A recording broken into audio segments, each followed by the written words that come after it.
আমার প্রিয় দেশবাসী, নমস্কার। মন কি বাতের জন্য আমি আপনাদের কাছ থেকে অনেক চিঠি পেয়েছি। সোশ্যাল মিডিয়া আর নমো অ্যাপেও অনেক বার্তা পেয়েছি। এর জন্য আপনাদের কাছে কৃতজ্ঞ আমরা। এই অনুষ্ঠানে আমাদের সবার চেষ্টা থাকে যে একে অন্যের প্রেরণাদায়ক কীর্তির আলোচনা করা। জন আন্দোলন থেকে শুরু করে পরিবর্তনের কাহিনী গোটা দেশকে জানানো। এই পর্বে আমি আজ আপনাদের সঙ্গে দেশের এমন এক জন আন্দোলনের আলোচনা করতে চাই যার প্রভূত গুরুত্ব রয়েছে দেশের প্রত্যেক নাগরিকের জীবনে। কিন্তু তার আগে আমি আজকের প্রজন্মের নবযুবাদের ২৪-২৫ বছর বয়সী তরুণদের কাছে একটা প্রশ্ন রাখতে চাই। এই প্রশ্ন খুব গুরুত্বপূর্ণ, আর আমার প্রশ্ন নিয়ে অবশ্যই ভাববেন। আপনারা কি জানেন যে আপনাদের মা বাবা যখন আপনাদের মতো বয়সে ছিলেন তখন একবার তাঁদের কাছ থেকে এমনকি জীবিত থাকার অধিকার ছিনিয়ে নেওয়া হয়েছিল?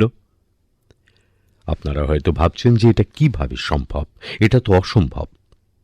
কিন্তু আমার তরুণ বন্ধু, আমাদের দেশে এমন একবার হয়েছিল।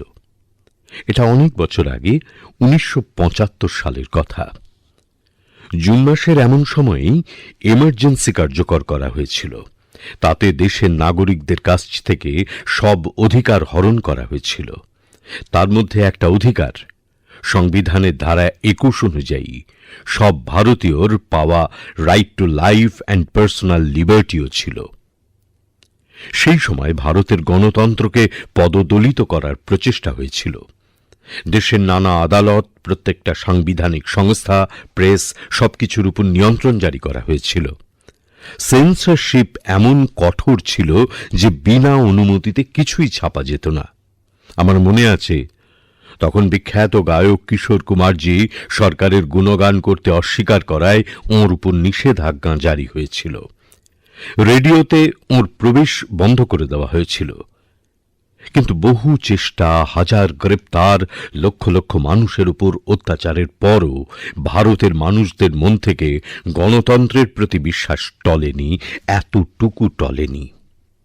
ভারতের মানুষের মধ্যে সেই প্রাচীনকাল থেকে গণতন্ত্রের যে সংস্কার চলে আসছে, আমাদের শিরায় শিরায় যে গণতান্ত্রিক ভাবনা প্রবাহিত, অবশেষে তারই জয় হল। ভারতের মানুষ গণতান্ত্রিক পদ্ধতিতেই এমার্জেন্সিকে হটিয়ে দিয়ে আবার গণতন্ত্রের স্থাপন করলেন। ভারতের মানুষ গণতান্ত্রিক পদ্ধতিতেই এমার্জেন্সিকে হটিয়ে দিয়ে আবার গণতন্ত্রের স্থাপন করলেন। অত্যাচারী জোটের মানসিকতা, অত্যাচারী শাসকের প্রবৃত্তিকে এইভাবে গণতান্ত্রিক পদ্ধতিতে পরাজিত করার এমন উদাহরণ পৃথিবীতে পাওয়া মুশকিল।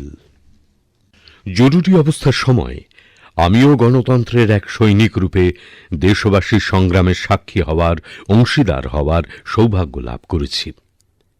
আজ যখন দেশ তার স্বাধীনতার ৭৫ বছর উদযাপন করছে, অমৃত মহোৎসব পালন করছে, তখন জরুরি অবস্থার সেই ভয়ঙ্কর সময়টিকে আমাদের কখনোই ভুলে যাওয়া উচিত নয়। আগামী প্রজন্মেরও ভুলে যাওয়া উচিত না। অমৃত মহোৎসব শুধু শত শত বছরের দাসত্ব থেকে মুক্তির বিজয় গাথাই নয়, স্বাধীনতার পরের ৭৫ বছরের যাত্রাও জুড়ে রয়েছে। ইতিহাসের প্রতিটি গুরুত্বপূর্ণ পর্যায় থেকে শিক্ষা নিয়ে আমরা এগিয়ে যাই। আমার প্রিয় দেশবাসী, আমাদের মধ্যে কেউ এমন নেই যে কিনা নিজের জীবনে মহাকাশ নিয়ে কল্পনা করেননি। ছোটবেলায় প্রত্যেককে আকাশের চাঁদ, তারা আর তার গল্প আকর্ষণ করত। তরুণদের জন্য মহাকাশকে ছোঁয়া মানে নিজের স্বপ্ন পূরণ করার সমান। আজ আমাদের ভারতবর্ষ যখন বিভিন্ন ক্ষেত্রে মহাকাশ ছোঁয়া সাফল্য অর্জন করছে, তখন মহাকাশ অর্থাৎ অন্তরিক্ষ কি করেই বা বাদ থাকে? বিগত কিছুদিনে আমাদের দেশে স্পেস সেক্টরের সঙ্গে সম্পর্কিত অনেক বড় বড় কাজ হয়েছে। দেশের এই উপলব্ধির অন্যতম হল ইনস্পেস নামক এজেন্সির নির্মাণ। এটি এমন একটি এজেন্সি যেটি স্পেস সেক্টরে ভারতের প্রাইভেট সেক্টরের জন্য নতুন সম্ভাবনাকে প্রমোট করছে। এই সূত্রপাত আমাদের দেশের যুবকদের নতুন করে আকর্ষণ করেছে। এর সঙ্গে সম্পর্কিত তরুণদের অনেক খবর আমার কাছে এসেছে। কিছুদিন আগে যখন আমি ইনস্পেসের হেডকোয়ার্টারের উদ্বোধনে গিয়েছিলাম, তখন আমি যুবকদের মধ্যে নতুন স্টার্টআপ নিয়ে আইডিয়া এবং উৎসাহ দেখেছি। আমি তাদের সঙ্গে অনেকক্ষণ আলোচনা করেছি। আপনিও যখন তাঁদের সম্পর্কে জানবেন তখন অবাক না হয়ে থাকতে পারবেন না। যেমন স্পেস স্টার্টআপের সংখ্যা এবং ক্রমশ বেড়ে চলার স্পিডটাই ধরুন। আজ থেকে কিছু বছর আগে পর্যন্ত আমাদের দেশে স্পেস সেক্টরের স্টার্টআপ নিয়ে কেউ ভাবত পর্যন্ত না। আজ সেই সংখ্যা শতাধিক। এইসব স্টার্টআপ এমন এমন আইডিয়ার উপর কাজ করছে যার ব্যাপারে হয় আগে ভাবা হয়নি, অথবা প্রাইভেট সেক্টরের জন্য তা অসম্ভব মনে করা হতো। উদাহরণস্বরূপ চেন্নাই ও হায়দ্রাবাদের দুটি স্টার্টআপ আছে, অগ্নিকুল ও স্কাইরুট। এই স্টার্টআপ দুটি এমন লঞ্চ ভেহিকল তৈরি করেছে যেগুলি মহাকাশে ছোট পেলোড নিয়ে যেতে সক্ষম। অনুমান করা হচ্ছে এর ফলে স্পেস লঞ্চিংয়ের খরচ অনেক কমে যাবে। ধ্রুব স্পেস নামের এই রকমই হায়দ্রাবাদের একটি স্টার্টআপ স্যাটেলাইট ডিপ্লয়ার ও স্যাটেলাইটের জন্য হাই টেকনোলজি সোলার প্যানেলের উপর কাজ করছে। আমি আর এক স্পেস স্টার্টআপ দিগন্তরা আর তনবীর আহমেদের সঙ্গে দেখা করেছিলাম, যিনি মহাকাশের আবর্জনার ম্যাপিংয়ের চেষ্টা করেছেন। আমি ওঁকে একটা চ্যালেঞ্জও দিয়েছি, ওরা এমন প্রযুক্তির উপর কাজ করুক যার ফলে মহাকাশে আবর্জনার সমস্যার সমাধান হয়। দিগন্তরা আর ধ্রুব স্পেস দুটো স্টার্টআপই 30শে জুন ইসরোর লঞ্চ ভেহিকল থেকে প্রথম লঞ্চ করতে চলেছে। এরকমই ব্যাঙ্গালোরের স্পেস স্টার্টআপ অ্যাস্ট্রম এর প্রতিষ্ঠাতা নেহা এক দারুণ আইডিয়ার উপর কাজ করছে। এই স্টার্টআপ এমন ফ্ল্যাট অ্যান্টেনা বানাচ্ছে যা শুধু ছোটই হবে না, দামেও কম হবে। গোটা দুনিয়ার এই টেকনোলজির চাহিদা তৈরি হতে পারে। বন্ধুরা, ইনস্পেস কার্যক্রমে আমি মেহসানার স্কুল ছাত্রী তন্নি প্যাটেলের সঙ্গে দেখা করি। সে খুবই ছোট্ট একটি স্যাটেলাইট নিয়ে কাজ করছে যা আগামী কয়েক মাসে স্পেসে লঞ্চ হতে চলেছে। তন্নি গুজরাতি ভাষায় খুব সহজভাবে আমাকে তার কাজ সম্পর্কে জানায়। তন্নির মতনই দেশে স্কুলের প্রায় 750 ছাত্রছাত্রীরা অমৃত মহোৎসব উপলক্ষে এমন 75টি স্যাটেলাইটের উপর কাজ করছে। আরও আনন্দের কথা এই যে এদের মধ্যে বেশিরভাগ ছাত্রছাত্রী ছোট শহরের। বন্ধুরা, এরা সেই যুবারাই কয়েক বছর আগে পর্যন্ত যাদের মনে স্পেস সেক্টর সম্পর্কে ধারণা ছিল যে এগুলো সিক্রেট মিশনের মতন কিছু, কিন্তু দেশ স্পেস রিফর্মস নিয়ে এসেছে এবং এখন সেই যুবক যুবতীরা নিজেদের স্যাটেলাইট লঞ্চ করছে। যখন আমাদের দেশের যুবরা আকাশ ছুঁতে তৈরি, তখন আমাদের দেশ কি করে পিছিয়ে থাকতে পারে? আমার প্রিয় দেশবাসী, মন কি বাতে এবার আমি এমন একটা বিষয় নিয়ে বলবো যা শুনলে আপনারা খুশিও হবেন এবং অনুপ্রেরণাও পাবেন। কয়েকদিন আগে আমাদের অলিম্পিকের স্বর্ণ পদক বিজেতা নীরজ চোপড়া আবার খবরের শিরোনামে ছিলেন। অলিম্পিকের পরেও উনি সাফল্যের নিত্য নতুন নজির সৃষ্টি করেছেন। ফিনল্যান্ডে নীরজ পাভো নর্মি গেমসে শুধু রৌপ্যই জেতেননি, তিনি নিজের জ্যাভলিন থ্রোয়ের রেকর্ডও ভেঙেছেন। কোয়ার্টানে গেমসে নীরজ আরও একবার সোনা জিতে দেশকে গর্বিত করেছেন। এই সোনা তিনি এমন একটি পরিস্থিতিতে জিতেছেন যখন সেখানকার আবহাওয়া বেশ প্রতিকূল ছিল। এই সাহসী আজকের যুবাদের বৈশিষ্ট্য। স্টার্টআপ থেকে শুরু করে ক্রীড়া জগতেও ভারতের যুবকরা নতুন রেকর্ড গড়েছেন। সম্প্রতি অনুষ্ঠিত খেলো ইন্ডিয়া ইউথ গেমসে আমাদের খেলোয়াড়রা অনেক রেকর্ড গড়েছেন। আপনারা জেনে খুশি হবেন যে এই গেমসে মোট 12টি রেকর্ড ভাঙা হয়েছে। শুধু তাই নয়, মহিলা খেলোয়াড়দের নামেও 11টি রেকর্ড নথিভুক্ত হয়েছে। মণিপুরের মার্টিনা দেবী ভারোত্তোলনে 8টি রেকর্ড গড়েছেন। এইভাবে সঞ্জনা, সোনাক্ষী এবং ভাবনাও বিভিন্ন রেকর্ড গড়েছেন। এই খেলোয়াড়রা তাদের কঠোর পরিশ্রম দিয়ে বুঝিয়েছেন কিভাবে আগামী দিনে ভারত আন্তর্জাতিক খেলার আঙিনায় কতটা বড় হতে চলেছে। আমি এই সমস্ত খেলোয়াড়দের অভিনন্দন জানাই এবং ভবিষ্যতের জন্য তাদের মঙ্গল কামনা করি। বন্ধুরা, খেলো ইন্ডিয়া ইউথ গেমসে আরও একটি বৈশিষ্ট্য রয়েছে। এমন এমন অনেক প্রতিভা সেখানে উঠে এসেছে যারা খুব সাধারণ পরিবার থেকে এসেছেন। এই খেলোয়াড়রা তাদের জীবনে অনেক সংগ্রাম করেছেন এবং সাফল্যের এই পর্যায়ে পৌঁছেছেন। এই সাফল্যে তাদের পরিবার এবং বাবা মায়েরও একটি বড় ভূমিকা রয়েছে। ৭০ কিলোমিটার সাইক্লিংয়ে সোনা জয় করা শ্রীনগরের আদিল আলতাফের বাবা সেলাইয়ের কাজ করেন, কিন্তু তিনি তার ছেলের স্বপ্ন পূরণ করতে সব রকমের চেষ্টা করেছেন। আজ আদিল গোটা জম্মু ও কাশ্মীর এবং তার বাবার মুখ উজ্জ্বল করেছেন। ভারোত্তোলনে সোনাজয়ী চেন্নাইয়ের এল ধনুষের বাবাও একজন সাধারণ কাঠ মিস্ত্রি। সাংলির মেয়ে কাজল সরগার, তার বাবা একজন চা বিক্রেতা। কাজল তার বাবার কাজে তাকে সাহায্যও করেন এবং একই সঙ্গে তিনি ভারোত্তোলন অনুশীলনও করতেন। তার পরিবারের কঠোর পরিশ্রমের ফলে কাজল ভারোত্তোলনে অনেক প্রশংসা কুড়িয়েছে। এই রকমই উৎকর্ষ রোহতাকে তনুও দেখিয়েছেন। তনুর বাবা রাজবীর সিং রোহতাকের একটি স্কুলে বাস ড্রাইভার। কুস্তিতে স্বর্ণপদক জিতে তনু তার পরিবার ও তার বাবার স্বপ্ন পূরণ করেছেন। বন্ধুরা, ক্রীড়া জগতে এখন ভারতীয় খেলোয়াড়দের গুরুত্ব তো বাড়ছেই, সঙ্গে ভারতের বিভিন্ন খেলারও নতুন পরিচিতি তৈরি হচ্ছে।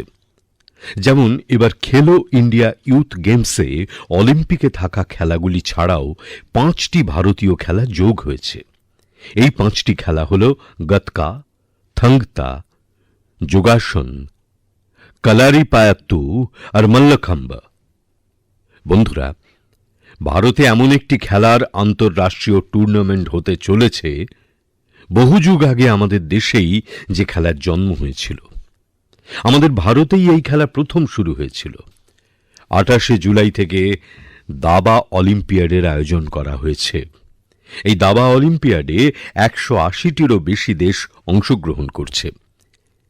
খেলা এবং ফিটনেস নিয়ে আমাদের আজকের এই আলোচনা একটা নাম ছাড়া সম্পূর্ণ হবে না।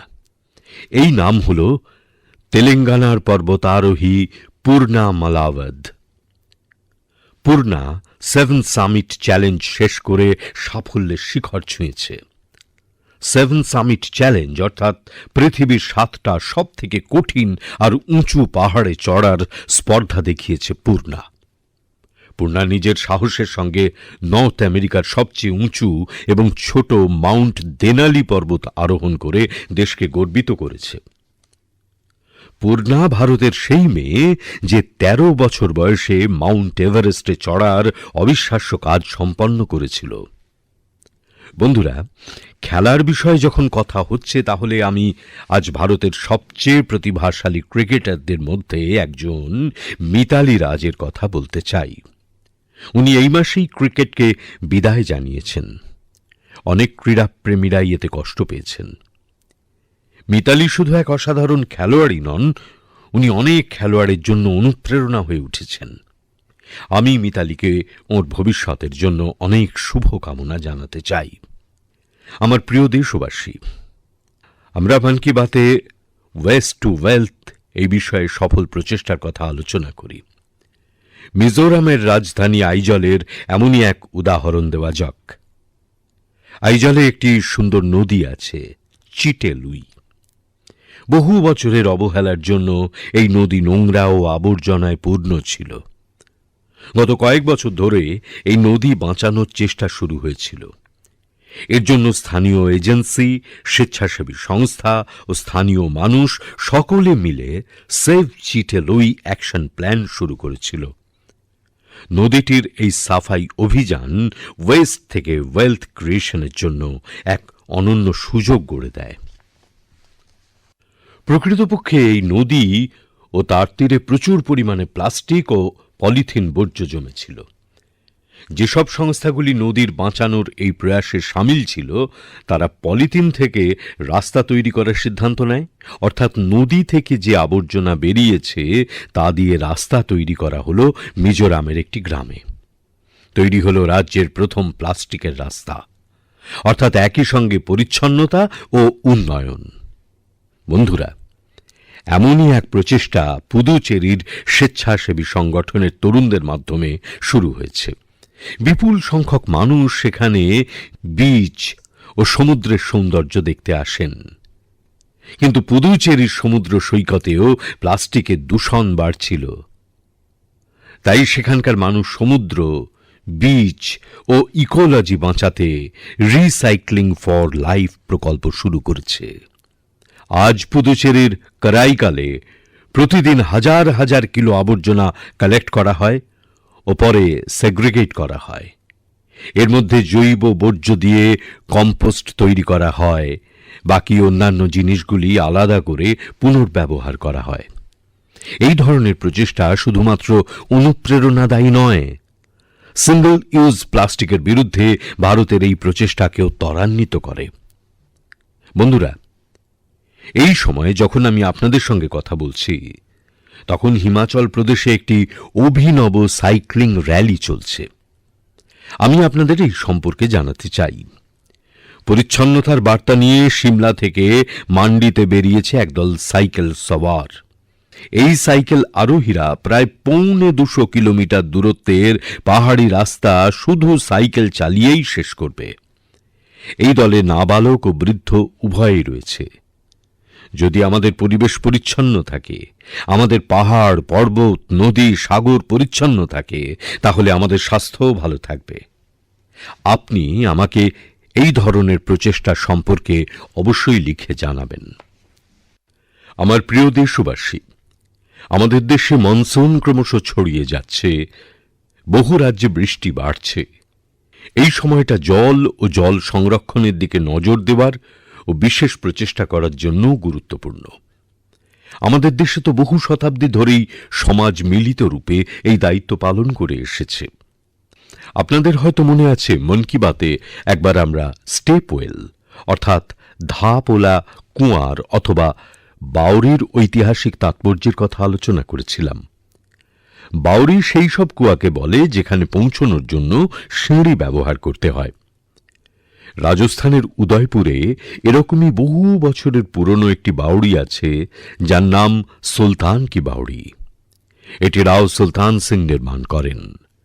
কিন্তু বহু বছরের অবহেলার কারণে জায়গাটি আস্তে আস্তে পরিত্যক্ত হতে শুরু করে এবং আবর্জনার স্তূপে পরিণত হয়। একদিন একদল যুবা ঘুরতে ঘুরতে ওই জায়গায় পৌঁছন এবং কুয়াটির ওইরকম অবস্থা দেখে খুব কষ্ট পান।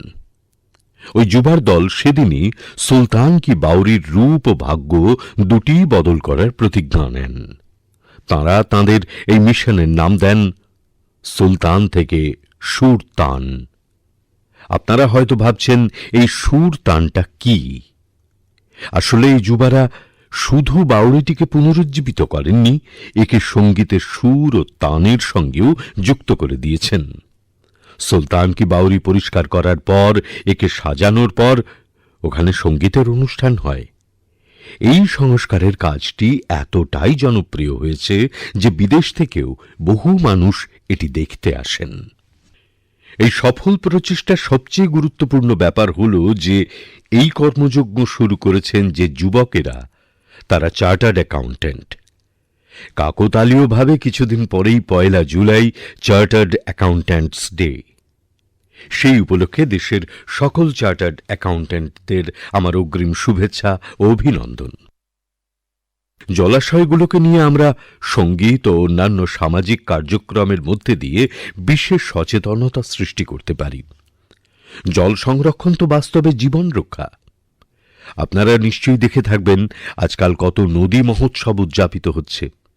আপনাদের শহরেও এই ধরনের যে জলাশয় রয়েছে, সেখানেও এরকম কিছু না কিছু আয়োজন অবশ্যই করবেন। আমার প্রিয় দেশবাসী, আমাদের উপনিষদে একটা বীজমন্ত্র রয়েছে, সেটা হলো চরৈবেতি চরৈবেতি চরৈবেতি। আপনারা এই মন্ত্রটি নিশ্চয়ই শুনেছেন। এর অর্থ হল এগিয়ে চলো, অগ্রসর হও।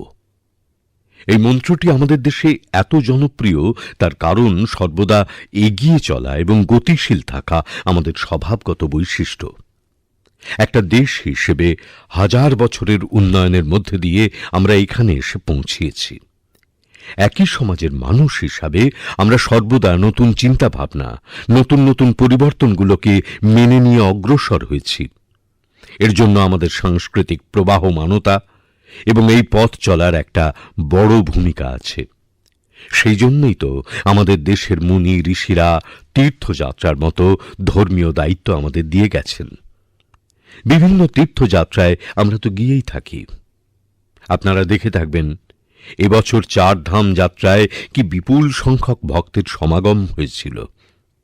আমাদের দেশে নানান সময়ে বিভিন্ন দেবযাত্রা বা পরিক্রমা আয়োজিত হয়ে থাকে। দেবযাত্রা অর্থাৎ যেখানে শুধু ভক্তরাই নন, স্বয়ং ভগবানও যাত্রায় অংশ নেন। কয়েকদিন পরেই ১ জুলাই থেকে জগন্নাথ দেবের প্রসিদ্ধ রথযাত্রা শুরু হতে চলেছে।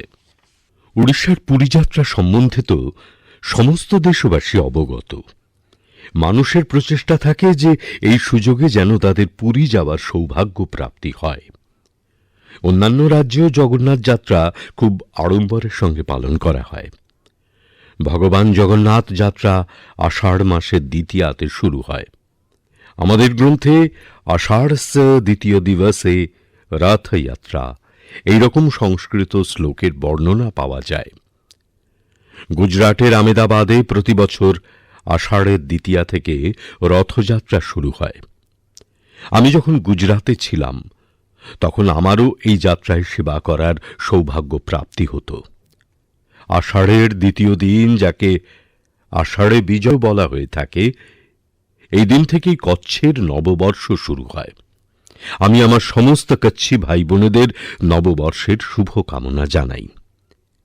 আমার জন্য এই দিনটা আরো একটা বিশেষ কারণে গুরুত্বপূর্ণ। আমার মনে আছে, আষাঢ় দ্বিতীয়ার একদিন আগে অর্থাৎ প্রথম আষাঢ়ে আমরা গুজরাতে একটি সংস্কৃত উৎসবের সূচনা করেছিলাম, যেখানে সংস্কৃত ভাষায় গীত, সঙ্গীত এবং সাংস্কৃতিক কার্যক্রম হতো। এই আয়োজনের নাম ছিল আষাঢ়স্য প্রথম দিবসে। এই উৎসবের এমন নাম দেবার পেছনেও একটি কারণ আছে। আসলে সংস্কৃতের মহান কবি কালিদাস এই আষাঢ় মাসেই বর্ষার আগমনে মেঘদূতম লিখেছিলেন। মেঘদূতমে একটি শ্লোক আছে, আষাঢ়স্য প্রথম দিবসে মেঘম আশ্লিষ্ট সানুম, অর্থাৎ আষাঢ়ের প্রথম দিনে পর্বত চূড়ায় লেপ্টে থাকা মেঘ। এই শ্লোকই ছিল এই আয়োজনের আধার। বন্ধুরা, আমেদাবাদই হোক কিংবা পুরী, ভগবান জগন্নাথ তাঁর এই যাত্রার মাধ্যমে আমাদের বেশ কিছু গভীর মানবিক বার্তা দিয়েছেন। ভগবান জগন্নাথ সমগ্র জগতের স্বামী তো বটেই, কিন্তু তাঁর যাত্রায় দরিদ্ররা, বঞ্চিতরা বিশেষভাবে অংশগ্রহণ করেন। ভগবানও সমাজের প্রতিটি শ্রেণী ও ব্যক্তির সঙ্গে চলেন। অনুরূপভাবে আমাদের দেশে যতগুলি যাত্রা হয়, কোনোটিতেই ধনী দরিদ্র, উচ্চ নীচ ইত্যাদি কোনো বিভেদ নজরে আসে না। সমস্ত বিভেদের ঊর্ধ্বে উঠে সেই যাত্রাটি স্বয়ং সর্বোচ্চ স্থানে আসীন হয়। যেমন মহারাষ্ট্রের পণ্ঢরপুরের যাত্রা সম্পর্কে আপনারা নিশ্চয়ই শুনেছেন। পণ্ঢরপুরের যাত্রায় কেউ বড় নয়, কেউ ছোট নয়, প্রত্যেকেই বারকরি, ভগবান বিঠ্ঠলের সেবক। 4 দিন পরেই 30শে জুন থেকে অমরনাথ যাত্রা শুরু হতে চলেছে। সারা দেশ থেকে ভক্তরা অমরনাথ যাত্রার জন্য জম্মু কাশ্মীরে পৌঁছচ্ছেন। জম্মু কাশ্মীরের স্থানীয় মানুষেরাও ততটাই শ্রদ্ধার সঙ্গে এই যাত্রার দায়িত্বভার পালন করেন, তীর্থযাত্রীদের সহায়তা করেন। বন্ধুরা, দক্ষিণে অনুরূপ মাহাত্ম্য শবরীমালা যাত্রারও রয়েছে। শবরীমালার পাহাড়ে ভগবান আয়াপ্পার দর্শনের জন্য এই যাত্রা তখন থেকে চলে আসছে যখন পথ পুরোপুরি জঙ্গলে ঘেরা ছিল। আজও মানুষ যখন এ ধরনের যাত্রায় যান, তখন ধর্মীয় অনুষ্ঠান থেকে শুরু করে তাদের বিশ্রাম বা থাকার ব্যবস্থা পর্যন্ত দরিদ্র মানুষদের জন্য কাজের কত সুযোগ তৈরি হয়। অর্থাৎ এই যাত্রাগুলি প্রত্যক্ষভাবে আমাদের কাছে দরিদ্রদের সেবা করার সুযোগ এনে দেয় এবং দরিদ্র মানুষদের জন্য ততটাই মঙ্গলকারী হয়। তাই তো এখন দেশে আধ্যাত্মিক যাত্রায় ভক্তদের সুযোগ সুবিধা বাড়ানোর জন্য কত রকম প্রচেষ্টা করা হচ্ছে। আপনারাও যদি এরকম কোনো যাত্রায় যান, তাহলে আপনাদের আধ্যাত্মিক দর্শনের পাশাপাশি এক ভারত শ্রেষ্ঠ ভারত এই দর্শনও হবে। আমার প্রিয় দেশবাসী, প্রতিবারের মতো এবারেও মন কি বাতের মাধ্যমে আপনাদের সঙ্গে যুক্ত হওয়ার অভিজ্ঞতা খুব সুখকর হলো। এতক্ষণ আমরা দেশবাসীর সাফল্য এবং উপলব্ধি নিয়ে আলোচনা করলাম। এসবের মধ্যেও আমাদের করোনার বিরুদ্ধে লড়াইয়ে সাবধানতা মাথায় রাখতে হবে। যদিও স্বস্তির কথা এই যে দেশের কাছে এই মুহূর্তে যথেষ্ট পরিমাণে ভ্যাকসিনের সুরক্ষা কবচ মজুদ আছে। আমরা 200 কোটি ভ্যাকসিন ডোজের দোরগোড়ায় পৌঁছে গেছি। দেশে খুব দ্রুত গতিতে প্রিকশন ডোজ লাগানো হচ্ছে। যদি আপনার সেকেন্ড ডোজের পর প্রিকশন ডোজের সময় হয়ে গিয়ে থাকে, তাহলে আপনি এই তৃতীয় ডোজ অবশ্যই নিন। আপনার পরিবারের সবাইকে, বিশেষ করে বয়স্কদের এই প্রিকশন ডোজ অবশ্যই লাগান। আমাদের হাত ধোয়া এবং মাস্কের ব্যবহারের মতো সতর্কতা মেনে চলা উচিত। আমাদের বর্ষার সময় আশেপাশে ময়লা থেকে সংক্রমিত যাবতীয় রোগ সম্পর্কে সতর্ক থাকা উচিত। আপনারা সবাই সজাগ থাকুন, সুস্থ থাকুন এবং এরকমই উদ্দীপনার সঙ্গে এগিয়ে চলুন। সামনের মাসে আবার আপনাদের সঙ্গে দেখা হবে। ততক্ষণ পর্যন্ত অসংখ্য ধন্যবাদ। নমস্কার।